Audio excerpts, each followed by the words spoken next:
Thank you so much. Good afternoon, and thank you all for joining us and being here in person and also on Zoom. This is the final program in our initial series, Demystifying Hospice. I would like to first start by thanking Courtney from the Wayland Public Library and Shauna Levine from the Wayland Council on Aging who are fabulous and with whom I was fortunate enough to collaborate with to create these programs in this series and bring to our community. Thank you so much. It's been a pleasure to work with you. My name is Angela Crocker. I'm the Executive Director of the Parmenter Foundation. We're a nonprofit organization that provides hope and guidance for community members of all ages focused on the areas of end of life and bereavement. We coordinated today the panel with our two main hospice providers in our area, Care Dimensions and Good Shepherd Community Care. The Demystifying Hospice panel will explain what hospice is, and just as importantly, it will explain what hospice is not. It will give you information about the team that makes up hospice care and share with you how, where, when, and why hospice may be a choice for those at end of life. I'd like to now introduce today's panelists who all come with a unique perspective and a lot of experience. You changed up your order on me. We just wanted to keep you on your toes. All right, then. I will start with Luis. Luis was bitten by the hospice bug in 1989 when he began volunteering for a little hospice on the island of Kauai in Hawaii. It was a tiny staff, yet they accomplished a great deal with the assistance of a strong base of hospice volunteers. And in those early days of hospice, he did many jobs. But it wasn't until he went through the volunteer training and began visiting patients in their home that he really fell in love with hospice. From there, the decision to go to nursing school was a logical next step because he wanted to be a member of the interdisciplinary team. Luis has been a hospice nurse for the last 25 years and has been working for Good Shepherd Community Care Hospice since 2007. He brings wonderful perspective and experience for us today. Nikki Pugach is a licensed social worker. She joined the Parmenter Foundation Board in 2021 and runs two of our current programs, the Widow's Walk and the one-on-one social worker programs. She has had a lifelong passion for end-of-life care and has worked in the field since 1993. She is currently a hospice social worker at Good Shepherd Community Care in Newton, Mass. She received a master's of social work from Simmons College of Social Work in 1982. She resides in Wellesley and enjoys animals, walking, and spending time with her family. Next is Alana. She's been a hospice volunteer for 5 years at Care Dimensions Hospice House. She received an end-of-life doula certificate from the University of Vermont. She's an ambassador for the Parmenter Foundation, striving to spread the word about all the work we are doing to provide end-of-life and bereavement support for the Metro West community and beyond. We are grateful for your efforts. Alan has had two lives. Alan was a partner with Isaac Miller, a retained research firm recruiting the leadership of civic organizations from 1986 until his retirement in 2019. However, that's not probably what he came here to talk to you all about. Both of Alan's parents passed away in hospice. His dad was clergy and had lots of experience and very spiritual. And so Alan it was very natural for him to start volunteering hospice before his retirement because he knew he was going to want to apply his skills to community somewhere. That was about 7 years ago. Since that time, he's been an avid hospice volunteer. He has volunteered at home. He's volunteered in assisted living and nursing homes, and he has volunteered at the Lincoln House for Care Dimensions.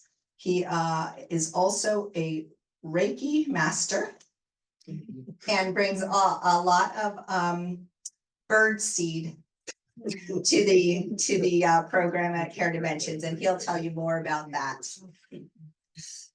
And finally, I'd like to welcome Larry Atkins. He is a staff chaplain at Care Dimensions. He's been working there for the last 12 years as a hospice chaplain. He has had various assignments working in long-term care and homes within the last 5 years and working at the hospice house. Larry also works as a chaplain at Beverly Hospital. He has a deep compassion and wants to help those who have questions or concerns about the benefits and resources of hospice care. And that, if I added up all those years of experience, I don't think actually I have the math skills to do that. So but you can tell that there's lots of experience on this panel and they're very excited to tell you all about it. Alana, I'll pass the microphone to you unless the order has changed as well. No more surprises. Thank you all for being here. Good afternoon, everyone. I just thought we'd start by talking about palliative care, just to, If you could get the mic Oops. right up Yep. to your. let's start by, talking about palliative care. I'd like to lay a foundation before we segue into our hospice discussion, the focus of this panel. I'd like to start by reading a quote by Dame Cicely Saunders to sort of set the stage for this discussion. But just to give you some context, she was a nurse, a medical social worker, a physician, and a pain researcher. She famously said, "You matter because you are you, and you matter until the end of your life.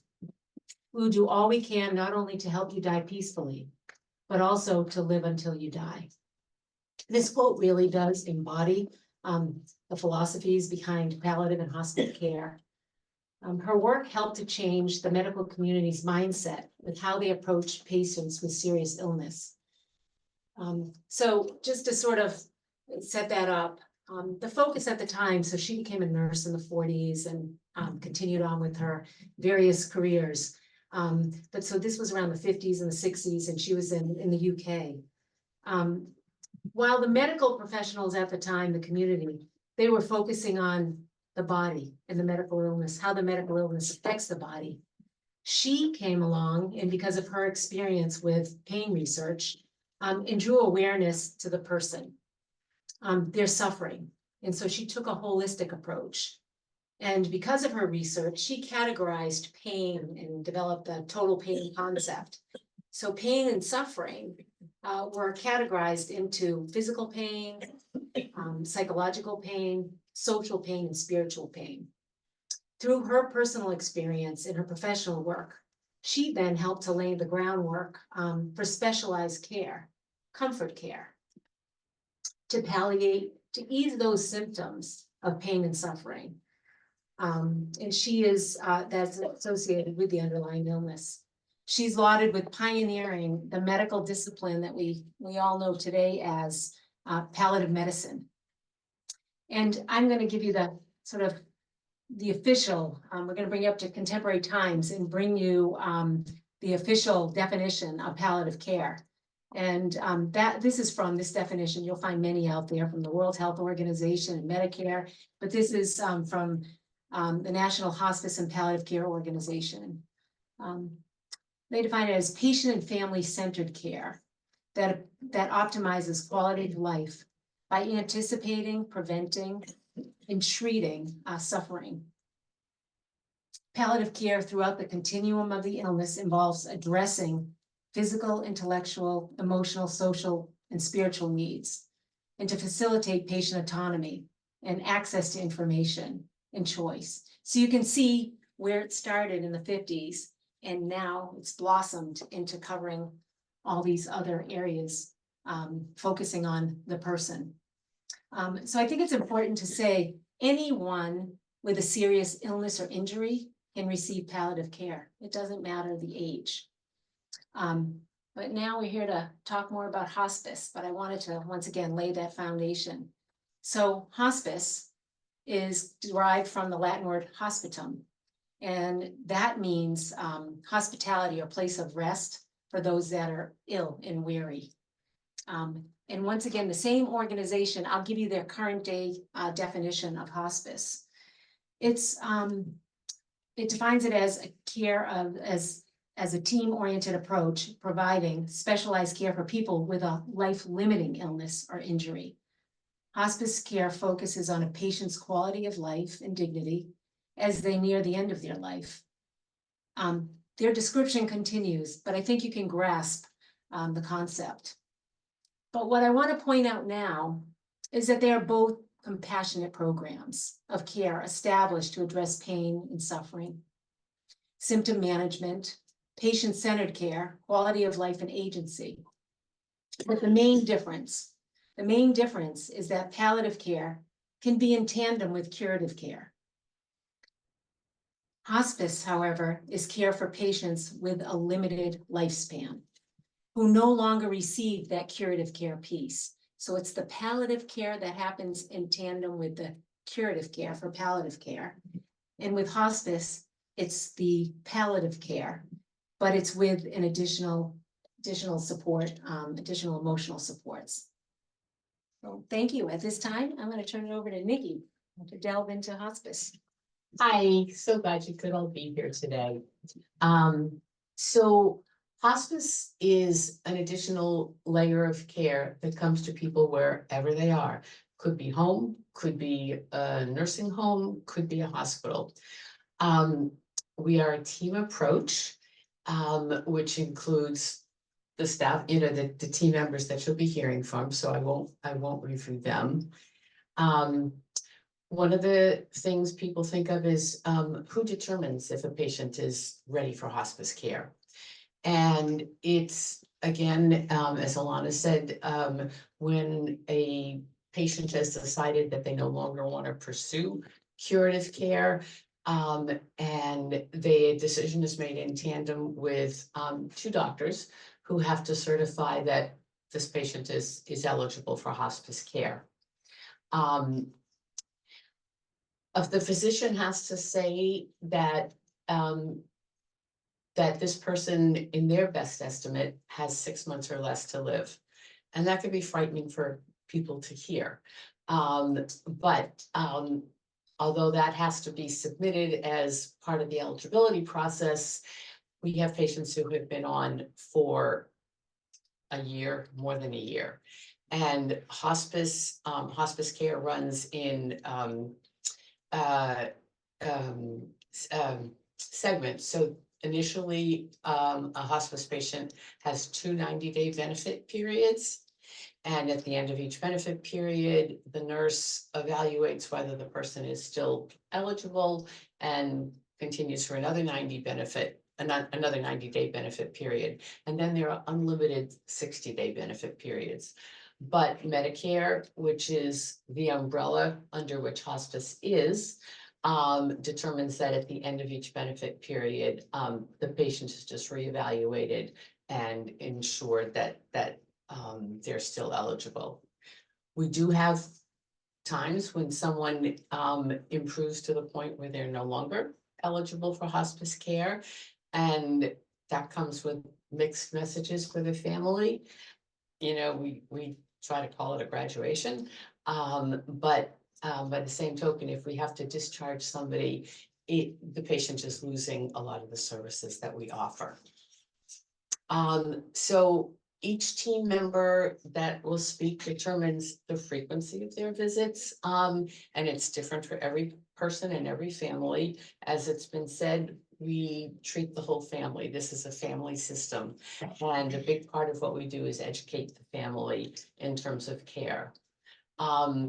There is the myth that if someone's admitted to hospice, we move in 24/7, and I wish that were the case, but unfortunately it's not.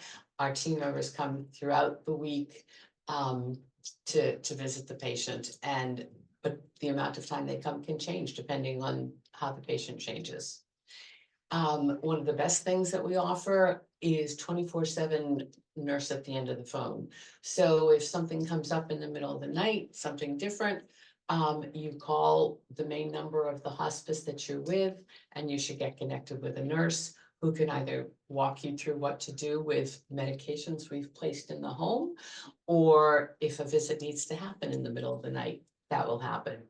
So I think that's one of the better things that we offer. In addition to the team support, hospice also provides durable medical equipment if somebody needs a hospital bed, if somebody needs a wheelchair or a walker, or we always tell families, don't go out and buy anything, check with us to see if we can supply it.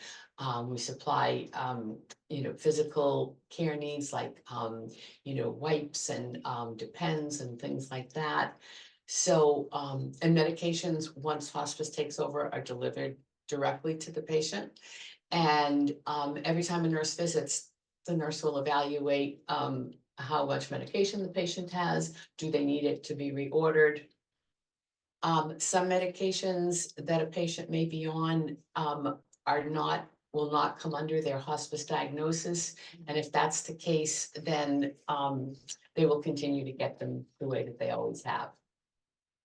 And although hospice, as I said, is under the Medicare umbrella, today, pretty much every private insurance covers hospice care. So nobody really should end up having to pay for the care that they're receiving.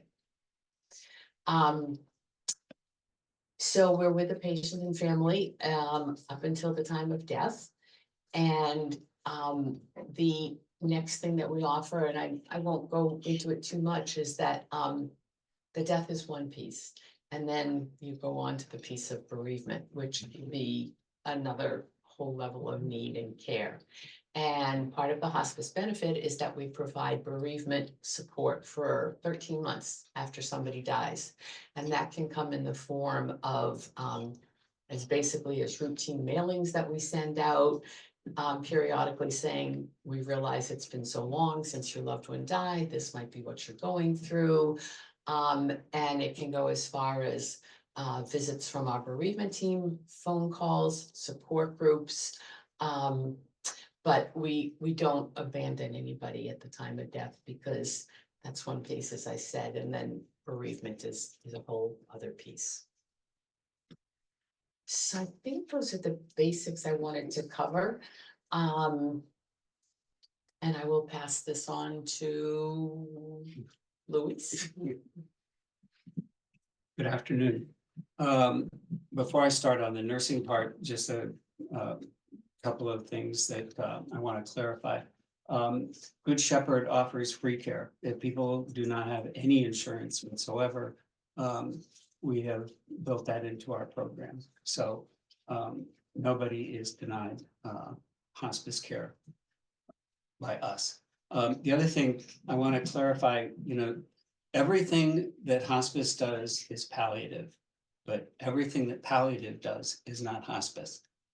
Because palliative covers life prolonging, it's a valuable service. It's kind of like pre-hospice, but if somebody tells you that they do palliative and they're hospice, that is incorrect, because our focus is on end of life care, whereas palliative can be open-ended. They're a good referral source for us. When they see that things are changing, they will say, well, maybe it's time to go to hospice. But it may seem like a nitpicking, but I think it's important to know that there is a difference, because sometimes people will talk about how palliative is hospice and it's not. And one more point I like to make is that if somebody talks about a multidisciplinary team and hospice, they don't really know, they don't really understand, because we are interdisciplinary. We're all at the table. We're not like different silos as it is in the normal medical model. And so, what I like to say is I wear a social work hat. It's not as big as my nursing hat. I wear a chaplain's hat. I wear a volunteer's hat. I wear a CNA's hat, a certified nursing assistant. If I see something, I'll say, how are you? And I'll be talking about pain, but they'll say, well, my son is coming from Ohio. I don't know how I'm feeling about it. I'll say, well, you should be talking to Nikki, or I'll refer to Nikki. Or if I'll say to a family, are you a member of a faith community? And they'll say, yes, I'll refer it to the chaplain. So we all are covering certain things. I have my forte, everybody else has their forte, but we're not in our individual silos. So what I do as a nurse I'm going to talk about from admission to pronouncement. When the referral comes in, 2 doctors have agreed and the family has agreed to the services. Generally, the nurse and the social worker will go for the initial visit, describe what we do, and more importantly, what we don't do, because there are a lot of misconceptions. We don't move in, we're not there 24/7. We don't provide all of the medications. Medicare is very clear about what we can and cannot do. And then once the family has agreed to accept our services, then my focus becomes comfort. I'll ask the patient, are you comfortable? And then once the patient is comfortable, I'll start asking the family, because for us, unlike normal medicine, where the patient is the unit of care, you walk into the doctor's office, he's only interested in you and not your family or your dog or your next door neighbor or your best friend. We see the family, and we define family very loosely. Anybody who's supporting you during this period of time is part of the unit of care. I like to say to families, it's kind of like the wheel. The patient is the hub, but everybody else on the spokes and on the outside is part of who we support. So we come in, we do an initial assessment. For me, it's physical. The social worker will do the emotional, the chaplain will do the spiritual, so everybody has to come up with a what we call a plan of care. And, generally that means establishing how many visits a week. Generally it starts with more visits, and then when things kind of settle down and everybody gets to know each other, there's sometimes families that say, I don't want to see you. But, I'll always insist on at least one visit a week, even if it's just going in, making sure that they don't need any refills of medications. And, because we understand people want to live their lives, and, we're a reminder that, something else is going on. So, so generally we'll be visiting more frequently at the beginning, then things kind of settle down, everybody's comfortable living their lives, the best quality of life possible. And then when things start to change and the horizon is starting to get closer, we'll be talking to the families about, well, what do you see? Is, eating less, sleeping more confused, all of these things, and this is what we bring to the table, unlike palliative. We're aware of how this is a natural process. It's nothing to be afraid of, but we understand that it's not something that everybody's been through, meaning a family, certainly not the individual. So we go through and we kind of shepherd them through. That's a plug. And we work with people because we understand that when somebody first comes on, their needs are much different from their needs as things start to change. Right? They have certain goals. We try and get their bucket list addressed as best possible. If they need a wheelchair, if they want to go to the Cape and they need portable oxygen, we'll do everything we can. We'll set up, an agreement with a hospice on the Cape so that a person can continue to receive hospice services, even though they're outside of our catchment area. So it's all about living life to the fullest for as long as possible. People think we come in, we start a morphine drip, 2 days later, you're dead, everybody's happy, and off we go. If that was true, we'd be out of business. So, and even though the benefit is for a prognosis of 6 months or less, the median length of stay is 17 days, which means that, people are not accepting hospice services as soon as they're eligible. And the thing about hospice is you can say, okay, I'm in, and then decide I'm not ready. You can sign off, you can come back, you can go back and forth as often as you want, as long as the two physicians agree that you're eligible for these services. So we've addressed comfort, we've addressed the family's issues, and then the idea of on-call, which is probably one of the most important facets of the program. Even though I don't know how many times I've had a family member say, well, he couldn't sleep, he was restless all night, or he was nauseous. I said, well, did you call on call? No, I didn't want to wake the nurse up. So the last thing I do every time I make a visit, as I'm walking out the door, is call. Even if, as soon as you think, should I, that's when you pick up the phone. Because even if it's just a question, it's just a minor, a slight shift, anything at all, because good communication means we can provide the kind of care.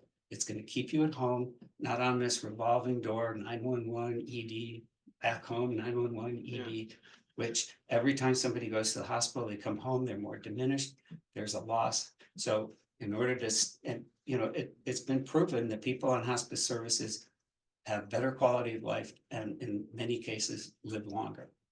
So we're very proud of our graduations. Although they are hard, because you do establish a relationship with a family and then you have to say goodbye for a while. But we know that, you know, they'll be back. We kind of went off on a tear there. On call. So the medications, like Nikki said, there are certain medications that fall under the hospice diagnosis.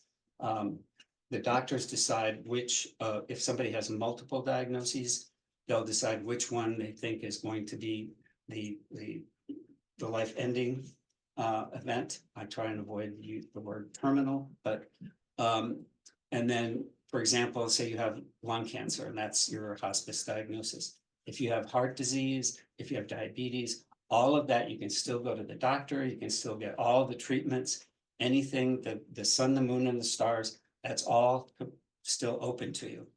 The only thing that we are in charge of is what's considered to be a hospice diagnosis. And, you know, we will monitor and we will help you control your heart disease, your diabetes, et cetera. But that's not the prime focus as far as the Medicare benefit is concerned. So as things start to shift, we'll talk to the family about, well, they're eating less. They're having a hard time swallowing. So we have a, you know, every time somebody comes on service, we get a comfort kit, which is sublingual. It's concentrated medication. How many people here have had experience with hospice?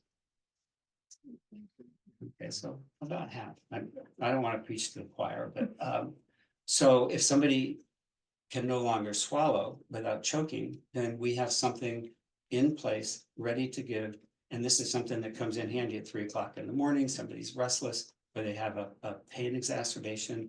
We have some sublingual morphine or some other opioid in order to manage that, or something for nausea or restlessness. So we kind of front load everything so that if something does pop up, we don't have to worry about calling 911, because you can sign off of hospice at any point. You sign a revocation and you go back to whatever your primary insurance was. No harm, no foul. You can come back.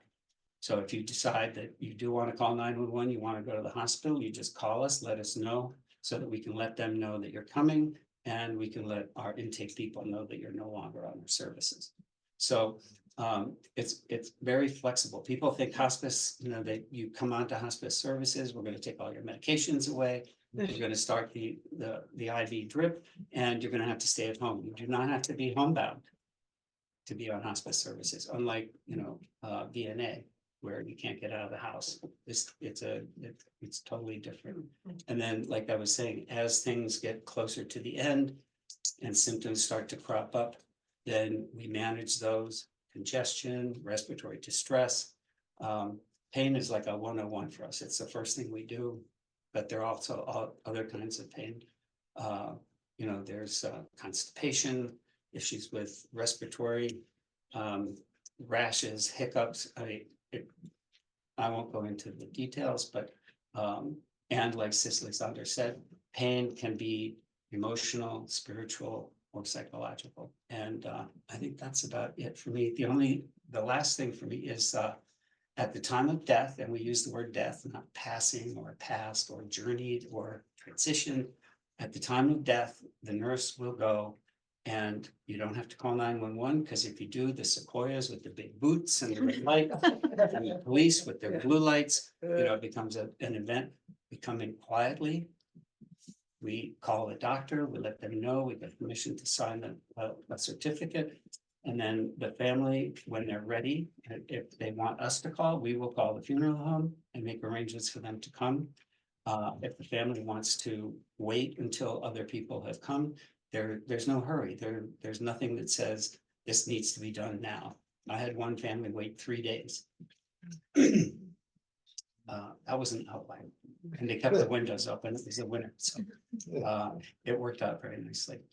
But okay, that's it for me. Good afternoon. It's nice to see everybody here, your interest in hospice, and I think, I looked at this title, Demystify Hospice. Well, that can mean a lot of things to different people. I so often as a chaplain, I'm a member of the team. And, I usually are involved with the patient, generally shortly after admission. I've worked in all our various units at Care Dimensions, and I'm now presently working at our house in Lincoln. And we also have a house in Danvers, and the people that are there are in what we call system or symptom management. They can't control their pain. Any number of reasons like that. There's a qualification to come there.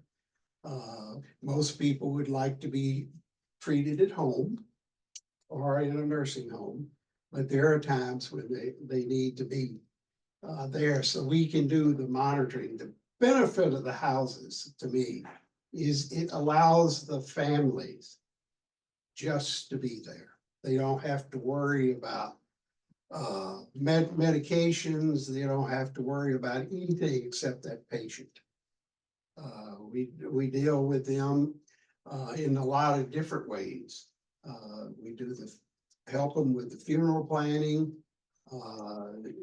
Any of the things that they're concerned about. I had a family this morning at Lincoln that was very concerned. They had a son that was dying, and they were somewhat, I would say not bitter, but very, very upset because, you're not supposed to be buried before your kids.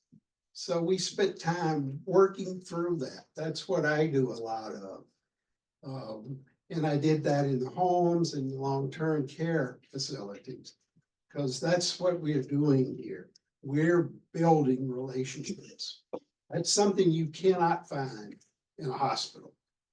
I work in a hospital too, and it's a whole different ballgame. All they're doing is trying to get you well enough to get out of there. Here, we're there with them, whether they're in the house or the home or wherever. That's our job, and that's my job.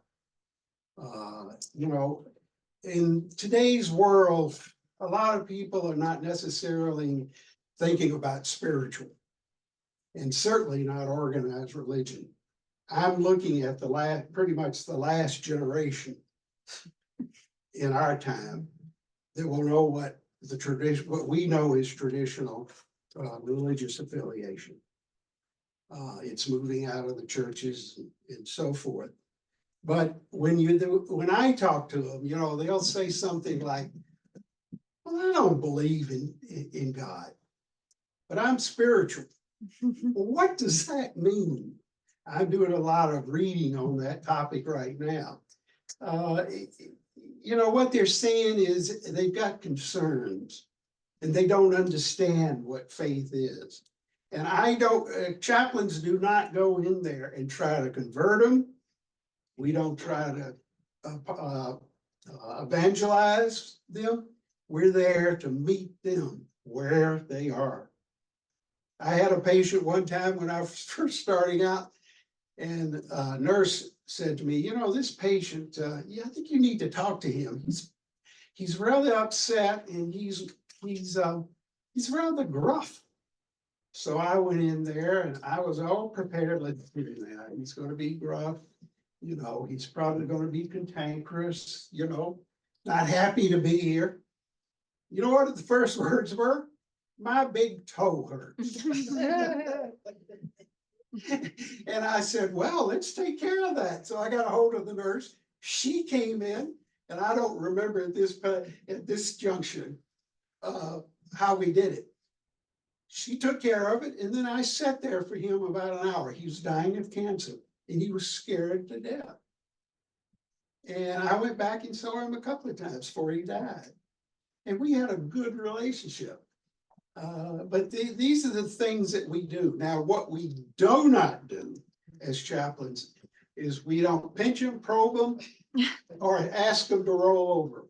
Because we're a part of the clinical team, but we do not get involved from the standpoint. We listen to them about it and we communicate what they're saying to our team, usually are what we call these interdisciplinary teams.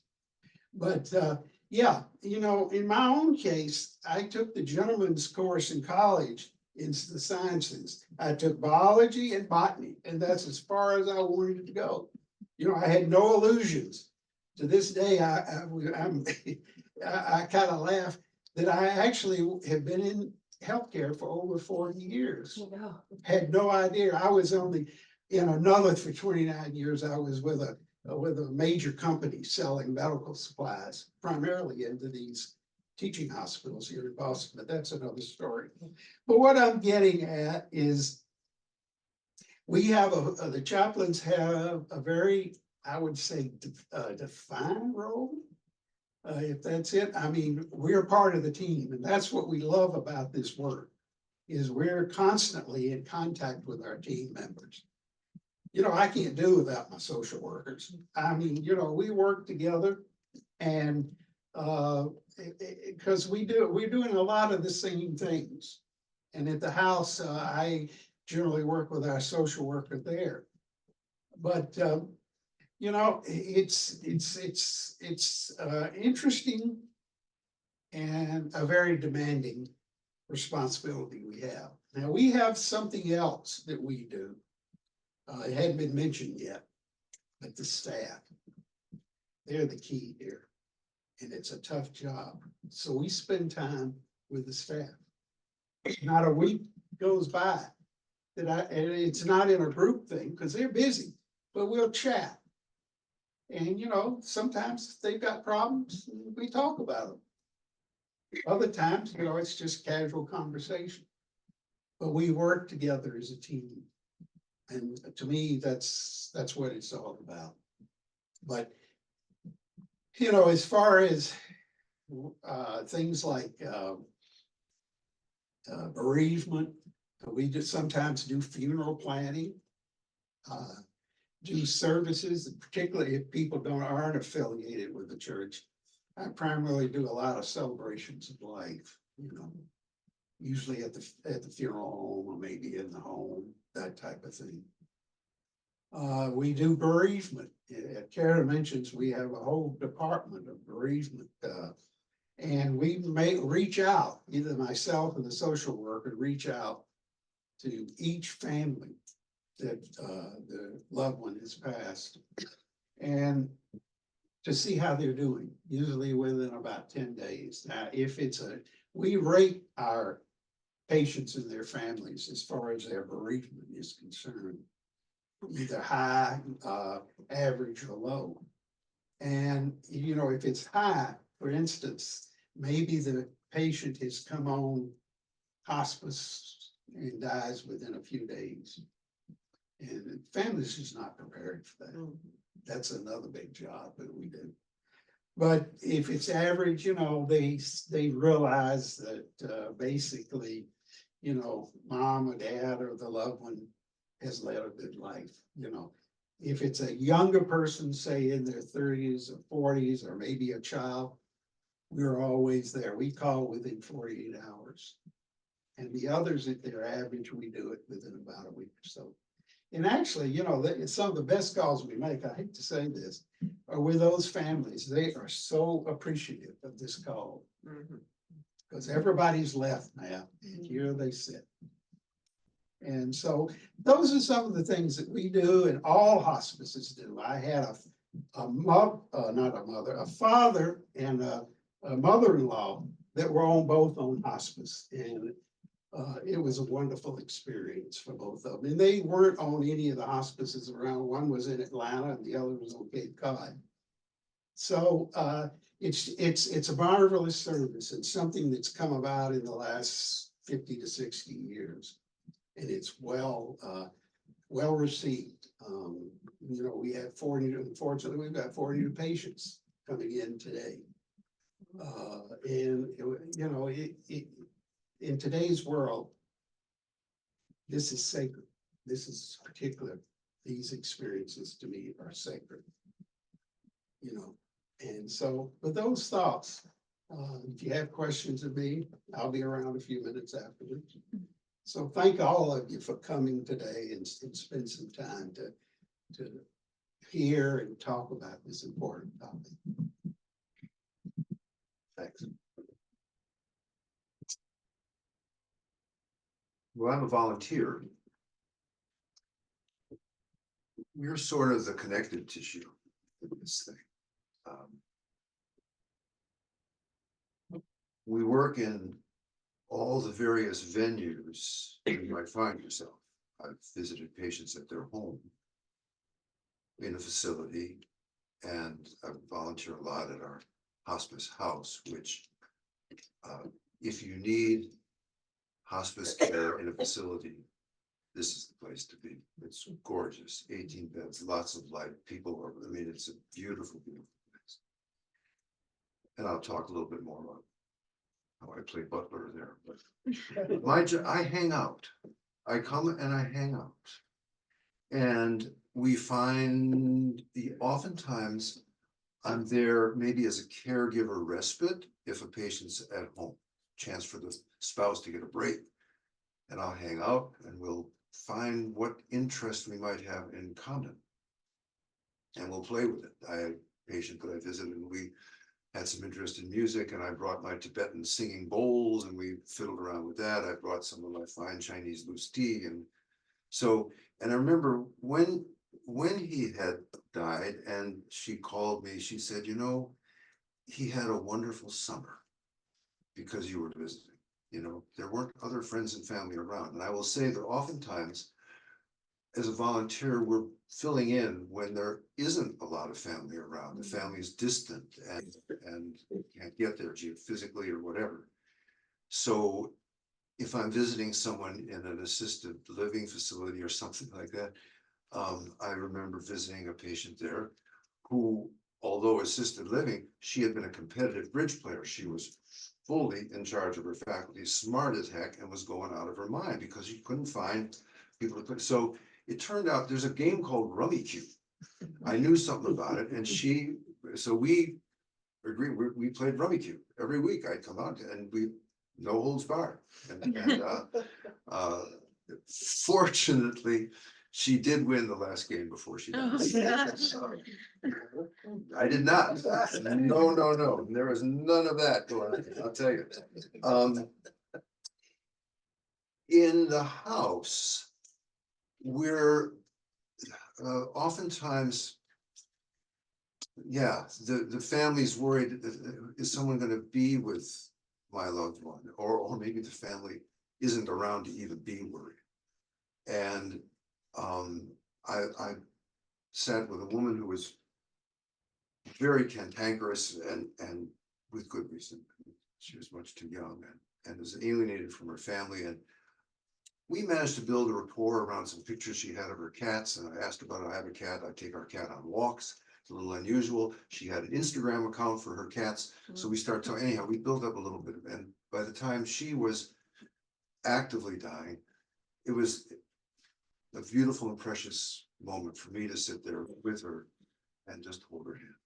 And sometimes that's what we are as the volunteer. We're the one just sitting, holding hand as someone is nearing the end of their life.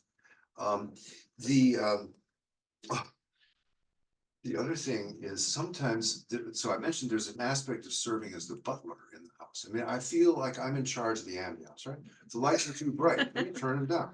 Hey, the fountain in the chapel is kind of running out of water. I'll add some more. The flowers are wilting. Okay, let me fix the flowers. We've got a highly professional flower operation, courtesy of Alana, who worked a deal out with Trader Joe's. And we've got a highly professional bird feeder operation, which I've instigated with a partner in crime. And the patients love the bird feeders. It's really important to keep these filled. They can sit there and look out. And I've gotten many kinds, but you know, it's very unpredictable stuff. I came in to visit a patient once. The chaplain was leaving and said, you know, it says in this note from that she's very fond of the song Smile, that Charlie Chaplin. And she says, I don't know that. Yeah. Okay, you gotta be a certain age maybe to know Charlie Chaplin. I know Smile. So I sat down, we put everything on mute for the television, and I sang Smile to her. I just sang, she was almost unresponsive. But so I sang Smile. And now this was a real moment for me. She was, as I say, almost unresponsive. And I said, thanks, it's been an honor to sit with you. And I'll turn the TV back on to where it was. And from the, see this trembling under the blanket, then the hand comes up. She did not want the TV on. So I'm back to the butler thing. I'll always ask families and patients, do you want what's on there? Because I've got a channel guide, I'll give you a channel guide, you can select, you know, if you want the thing off. And I'll also, when I'm visiting a patient at the house, I'll say, hey, Alan, I'll hang out, that's what I do. I can also leave. I'm very good at leaving. And you try to verify what people want. And that brings me to, I want to mention the complementary therapies that are always part of hospice. So there's the professionals, you know, the nursing and the docs and the chaplains and so forth. There's also pet therapy. There are people that come in, their dogs have been certified to visit patients, and patients often love having a pet come to visit. There's Reiki. I'm a Reiki master. It sounds pretentious as hell, but it's you know, it's a kind of laying on of hands. It's not tissue massage. We also offer massage. That's a professional thing. So we got Reiki, we got massage, we got pet therapy. There's even music therapists that come in. And so we can offer a wide array of complementary therapies. And with each one, I always confirm with the patient that they actually want this. It wasn't an overeager family member saying, yeah, oh, I want this for mom and this and this and this and this and this.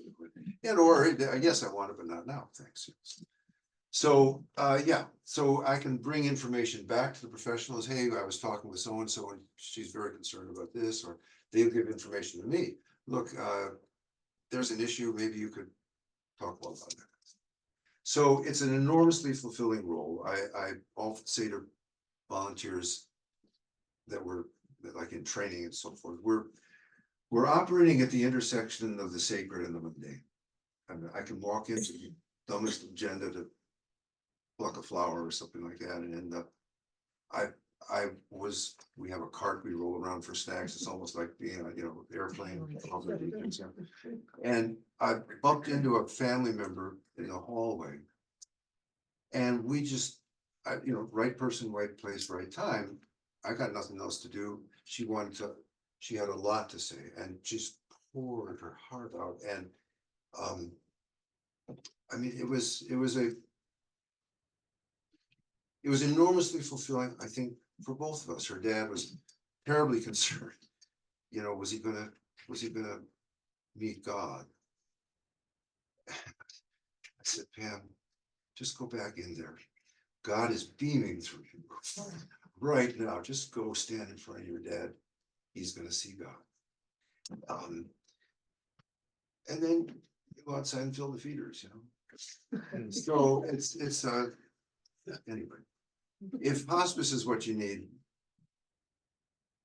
get hospice. My mom, you know, had to be re-upped. You know, you got 6 months, right? Oh, 6 months more. You know, we're a very irreverent family, so we were giving her a hard time about that. But it's great. You know, you get what you need, and you don't have to take more.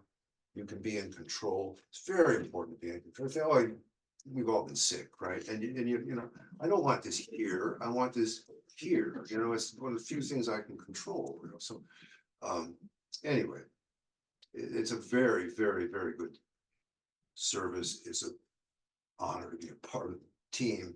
You know, the journey is yours, but we walk with you all the way. So.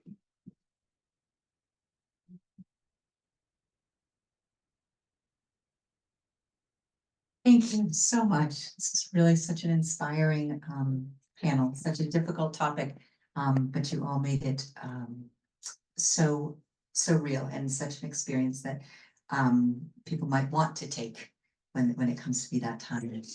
I now wanted to introduce our last person. Pam McKill is going to be our moderator for question and answers now. Pam decided to discover something completely different when she retired from her job in science. She tried, or I should say career in science, sorry. She tried volunteering at a children's bereavement camp. She's been doing that now for 14 years. So that trial ended up in a winning situation. And she broadened her horizons that she loved it so much. And now she includes hospice volunteering at the Miriam Boyd Parlin Hospice Residence in Wayland, participating in bereavement programs, and she has become a Reiki practitioner. Pam also serves, and we are grateful for her service as the president of the Parmenter Foundation Board of Trustees. And I thank you for moderating our panel today. So with that, do we have questions? Yes. First of all, I want to thank all the five of you for being here and for educating all of us, and more importantly, for what you do. It's really, really important. I have two questions. The first one is directed at Nikki, and in particular, you mentioned medications. As I understand it, when you go into hospice care, you have to stop any medications aimed at curing you. So I don't know what medications you're talking about when you say you renew medications, or you mentioned medications. Secondly, I would like to know if one goes into a place like Hospice House up in Lincoln, is that how is that what are the financial arrangements? How much does that cost? Does Medicare cover it? And so on, that sort of thing. So I have two questions. Thank you. Okay, so the question is to Nikki. I think we should actually Okay, address that. she's asking about medications, and the second question is the financial implications of entering a residence house. And I can, Yes. I can go to that one.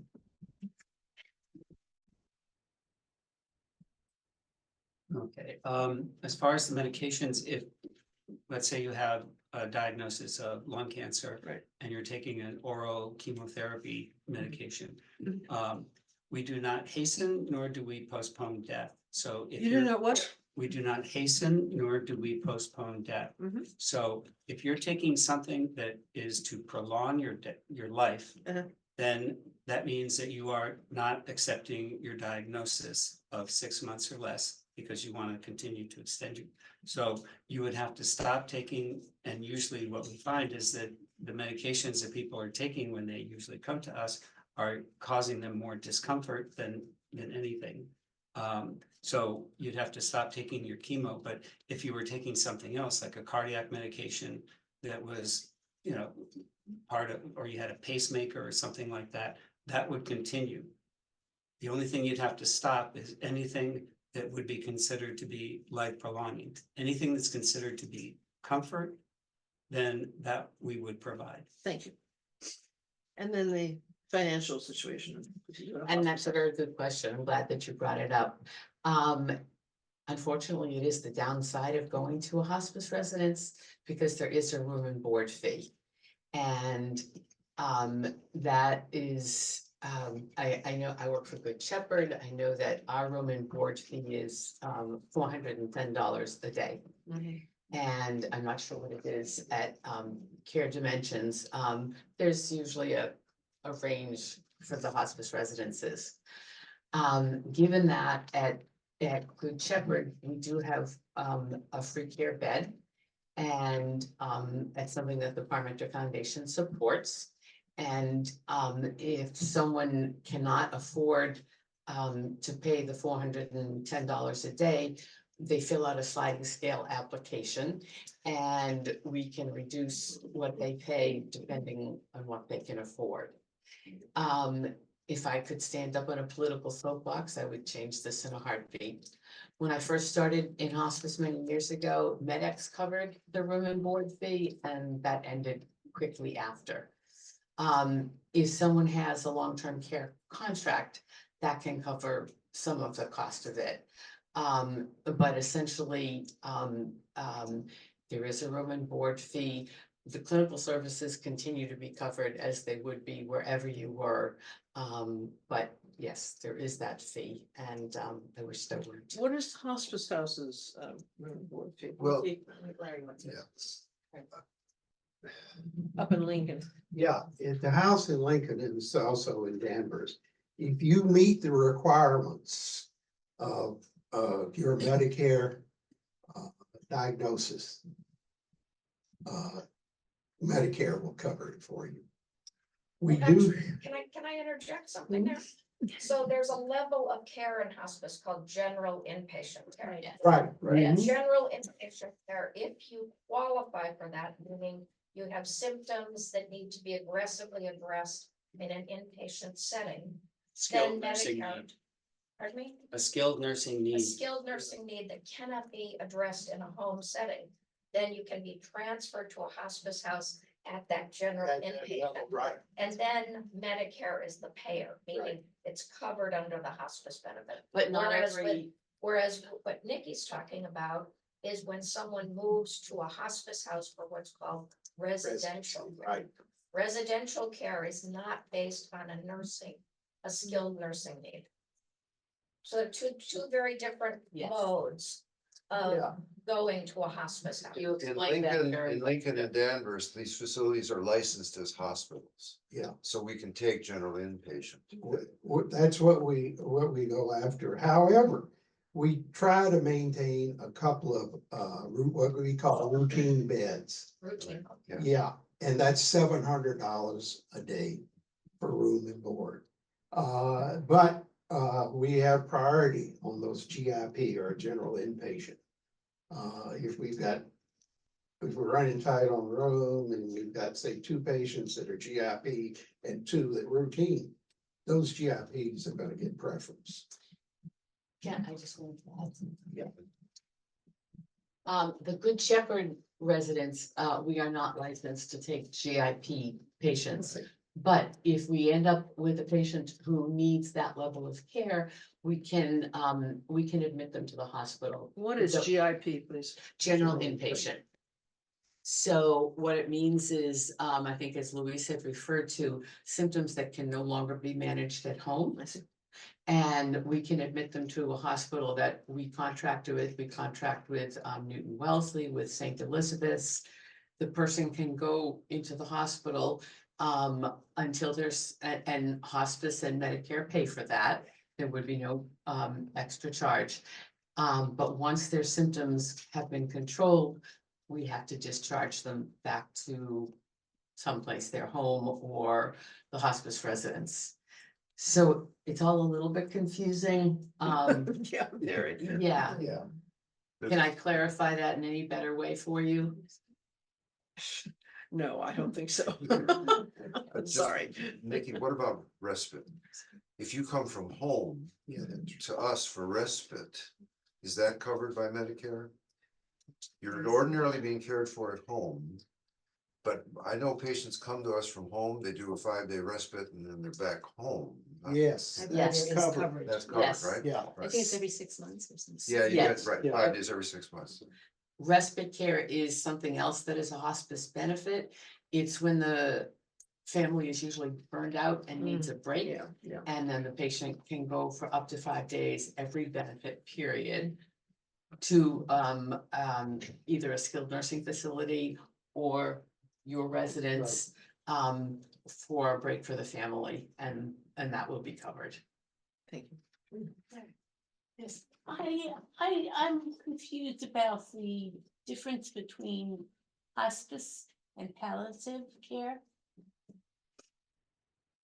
So hospice, hospice care is palliative care, which I think Louise mentioned. The care that a hospice provides is palliative in what we do. It's comfort care, comfort measures only. There is a separate program, a palliative care program, which is often someone can go into if they're not ready for hospice, and it's often the bridge that will bring them to hospice. The palliative care service offers many less benefits than actual being on hospice. It's usually consultation with a nurse every 3 or 4 weeks. And again, as I think we said earlier, on palliative care, you can be on that and continue to have aggressive treatment at the same time, which differs from hospice. Okay, Hospice is always palliative. Palliative is not necessarily hospice. Correct. okay. I have a friend who I had to really hammer that home because he didn't want to enter palliative care. He kept thinking it was hospice. I said, Arnie, no, this is palliative, man. Go ahead, take advantage, you know? Don't you think and Louis, you can speak to this too. Oftentimes I think the term comfort care is associated with death. You know, long ago, we can't do anything for them, only comfort measures. And so I think as that's evolved, sometimes the thinking behind it has not. I'm happy to just add on one quick thing about palliative care. I also work with Good Shepherd. I had to a long time where I was trying to figure out what palliative care meant because I am representing the company and people were asking me, and I was so confused until I got a rundown. And this is how it really made me understand. Palliative care brings in a nurse practitioner to work with your current medical care providers to determine your goals of care. So that person would meet with you and your current care team, and they would say, based on your diagnosis, what do you want to do? Do you want to be able to still see your grandchildren? Do you want to be able to walk down your driveway to get your mail? It can be anything. Based on those goals, they'll then work with your care providers to make recommendations based on where you want to be. So if those are your goals, they would say, we're going to recommend these therapies or these meditations, and they'll help to achieve those goals. Hopefully that makes a lot of sense. How do you get palliative care? Do 2 doctors have to say you need this or?